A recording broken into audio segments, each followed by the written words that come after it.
റസൂലുള്ളാഹി സ്വല്ലല്ലാഹു അലൈഹി വസല്ലം പറഞ്ഞു, അള്ളാഹു പറഞ്ഞതായി, നിങ്ങൾ രാപ്പകൽ വ്യത്യാസമില്ലാതെ തെറ്റുകൾ ചെയ്യുന്നവരാണ്. രാവും പകലും എന്ന് വന്നതിൽ നോക്കൂ, രഹസ്യവും പരസ്യവുമായുള്ള തെറ്റുകൾ ഉൾപ്പെട്ടു. ഒരാൾ പൊതുവെ പകലിൽ പുറത്തായിരിക്കും, രാത്രിയിൽ അവൻ്റെ വീട്ടിലായിരിക്കും. ഇങ്ങനെ ആളുകൾ കാണുകയും ആളുകൾ കാണാതെയും ചെയ്യുന്ന തിന്മകളെല്ലാം അതിലുൾപ്പെട്ടു. ഇങ്ങനെയെല്ലാം തെറ്റുകൾ സംഭവിക്കുന്നവരാണ് നിങ്ങൾ.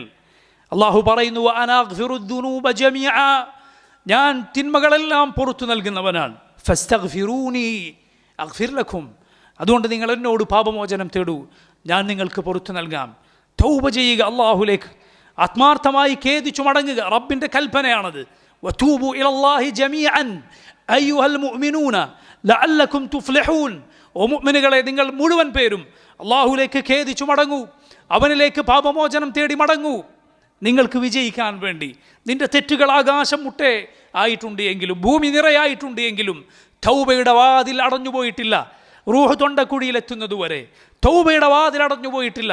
അള്ളാഹുലേക്ക് ഖേദിച്ചു മടങ്ങൂ, അള്ളാഹു പുറത്തു നൽകും. തിന്മകൾ തിരുത്തൂ, അള്ളാഹു പുറത്തു നൽകും. ഈ ലോകത്ത് തന്നെ അള്ളാഹു എല്ലാവിധ അനുഗ്രഹങ്ങളും നൽകാൻ കാരണമാകുന്ന മഹത്തരമായ കാര്യമാണ് തൗബ എന്ന് പറയുന്നത്, ഇസ്തിഗ്ഫാർ എന്ന് പറയുന്നത്. അള്ളാഹുലേക്ക് തൗബ ചെയ്തു മടങ്ങുക, ആത്മാർത്ഥമായി അവനിലേക്ക് ഖേദിച്ചു മടങ്ങുക.